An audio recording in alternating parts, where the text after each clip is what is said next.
Now let's do the case of the source is moving and the receiver or the ear is still. So it'd be the same, right? I mean, a source with a moving receiver, or a stationary source with a stationary receiver and a moving source. It seems like relativity would make them the same or something. Well, no, there is no relativity here.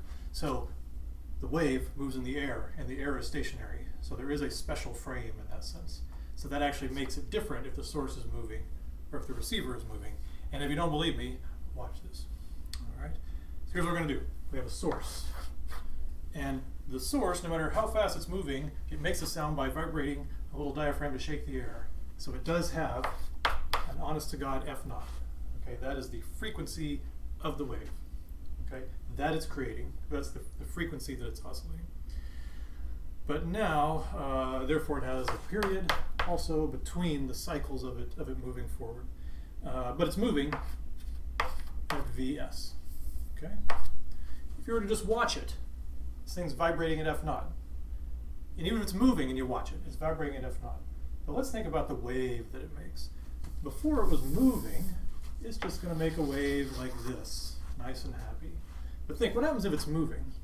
If it's moving, it makes, say, this peak, but then it moves forward before it makes this peak. Or I guess it started here, and it moved forward before, normally it would have taken this long to get to this one again. It would have been this far away, lambda naught. But the source moved forward, so the other peak actually occurred here. Okay.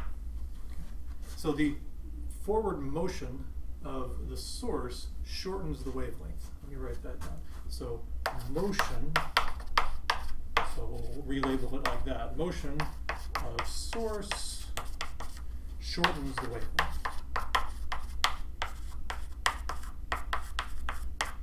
All right. And causes a higher frequency in the air.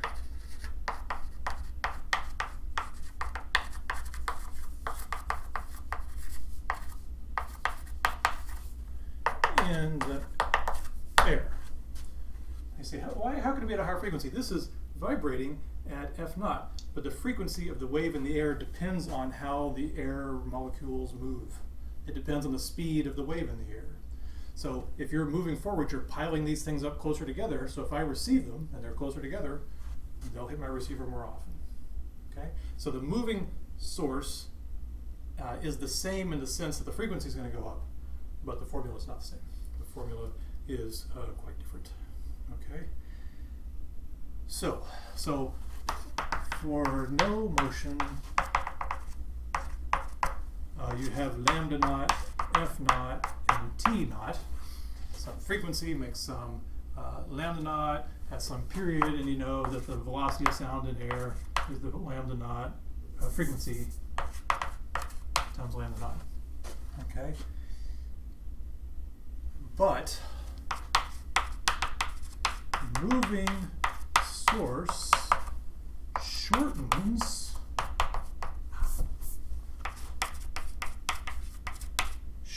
what? Let's see, the moving source is going to shorten lambda, right, because it moved closer by how much? It's going to shorten it by how much this moves forward between the two pulses. And the two pulses happen every T naught. So it's going to shorten lambda by delta x equals dVt, d equals Vt. So the velocity of the source times T naught. The time between it pumping out those peaks. Okay, so take that off of lambda. So we say then, the lambda due to the source, this is sort of the new S, lambda S due to the source, is lambda naught minus Vs T naught.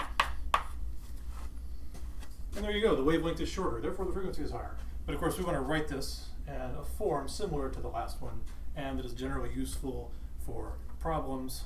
So let's start messing with it. Let's see, we could say lambda S is lambda naught minus Vs. We don't want to take that out. But T naught, if the velocity is frequency times lambda, frequency is 1 over T. So we could say lambda naught over, T naught, this is 1 over T, right, so bring it over, lambda naught over V. Lambda naught over V. So now we have the velocity of the source over the speed of sound in air. That kind of looks familiar to us there. So we could say the wavelength due to the source in air is the lambda naught 1 minus Vs over V. Speed of this 1 minus speed of the source over the speed of sound in air. We just finish it over here because we gotta mess with it a little bit. Let's see.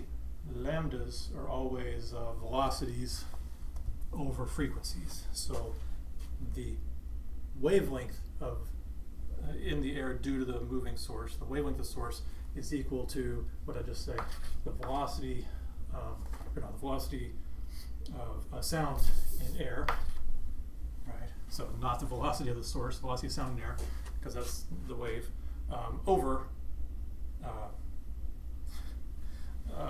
lambda s over fs. Yeah. Right. Sorry. So it's a wave. It's wave speed v lambda s. Therefore, it has to have frequency of the source. This is what we're looking for: the new frequency due to the moving source. All right. And then we just make this lambda naught equal be v over f naught, and this is 1 minus vs over v. And then we just cancel the v's and flip it over. Right? So we flip this over the frequency due to the moving source, flip this over the frequency of the actual oscillation of the source, and then flip this over. It just means it goes in the bottom. Yeah, so we'll write this way: f naught over 1 minus vs over v. That's the moving source approaching. We did it for the approaching source.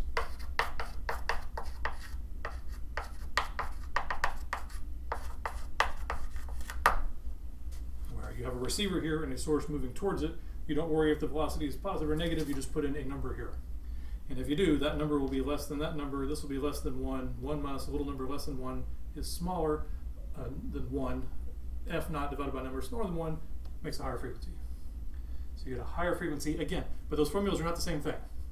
They look similar, but if you sit there and try to manipulate them to see if algebraically they're the same, meaning the approaching source and the approaching receiver, they're not the same. They give different answers. Run the numbers for yourself. If you have the source moving at 10 meters per second or the receiver moving at 10 meters per second, you'll get different answers because it's different physical situations.